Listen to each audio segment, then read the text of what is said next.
if you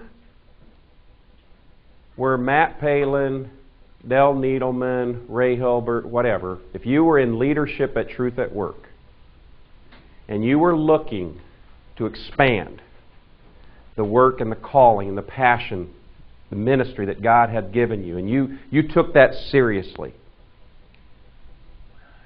who or what would you be looking for in a chapter president? Is that a fair question? Sure. If you knew you had limited time, limited resources, and a burden that just burned your heart, who would you look for as that teammate? Ponder that question for a moment. And equally as important, I want to ask you this question. If you were a Christian business owner, high-level leader in your community,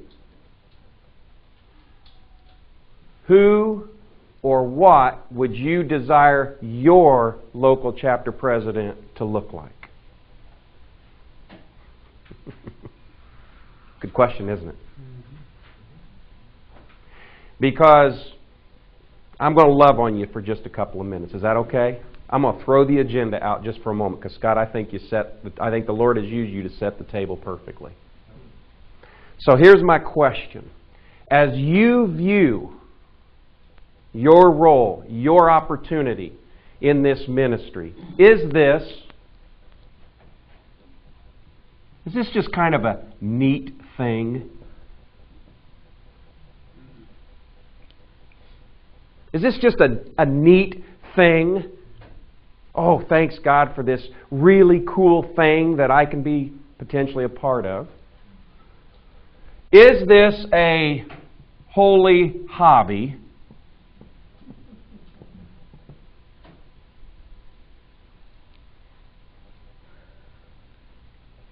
These are the notes I took while you were talking. Is this a good, if I could spell, second gig to supplement something?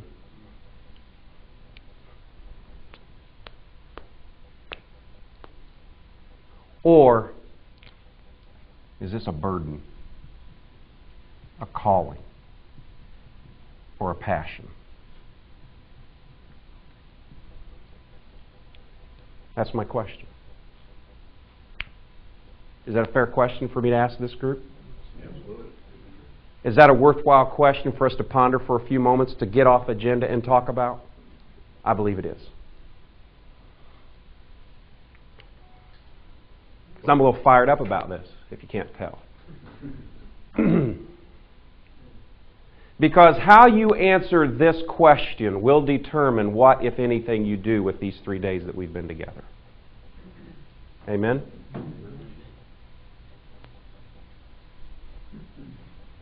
What you do and how you process that in your own spirit and in your own time with God and how He talks to you should determine where you go from here. Because I've heard it so many times in my life, and I believe it, that when your why is big enough, the how is almost immaterial. Amen?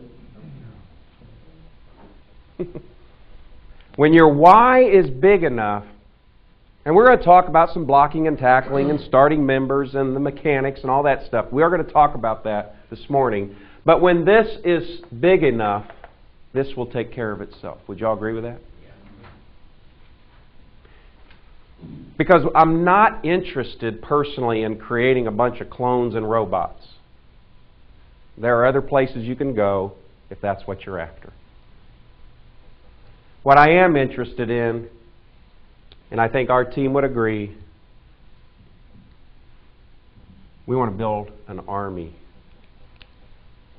We're ready to attack hell with a water pistol. This has got to get in your gut, friend. And we're still going to love you.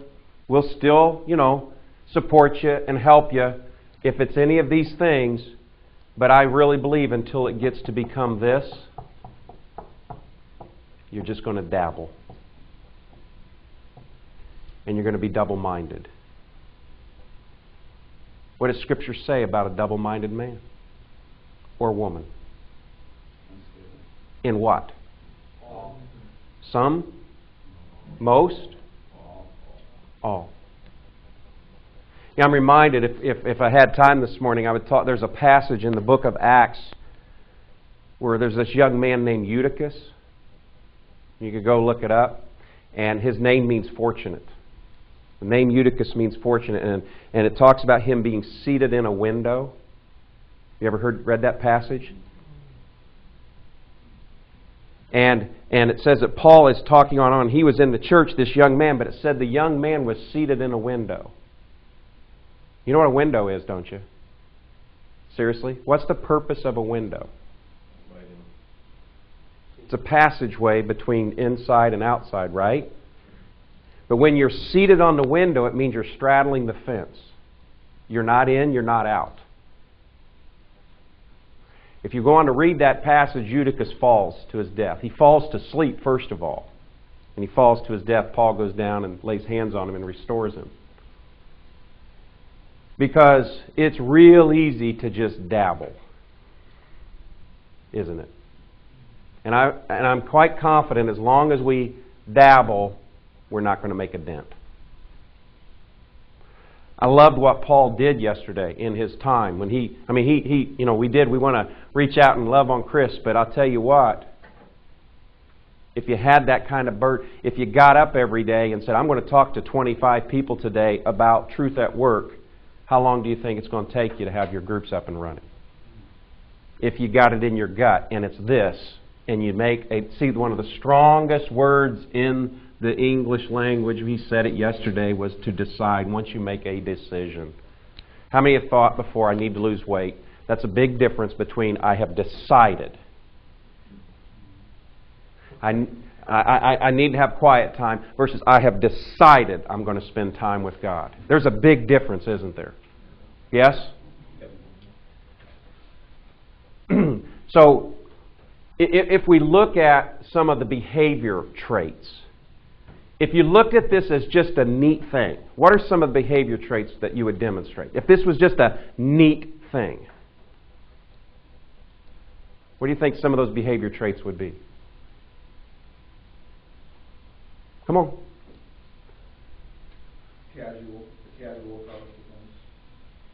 Okay, absolutely. When I have time. No level of urgency. I'm sorry, Dave, what did you say? Fit it in when you have time. Yep. I'll get around to it. It's a neat thing.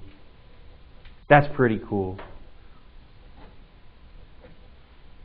What if you just kind of view this as a holy hobby? Nothing wrong with a holy hobby, if that's your thing. Extracurricular. Do it when everything else is And I also think that if it's a holy hobby, it feels really good to run around and tell people you're associated with something like this. Oh, that's really neat.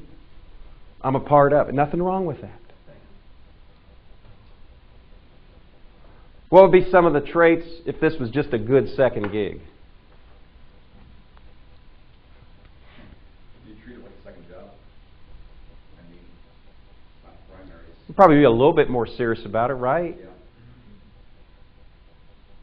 But what does it look like if it's this? Seriously, what does it look like? Okay, let me rephrase the question. Let me put it in just straight business terms for a second. Okay?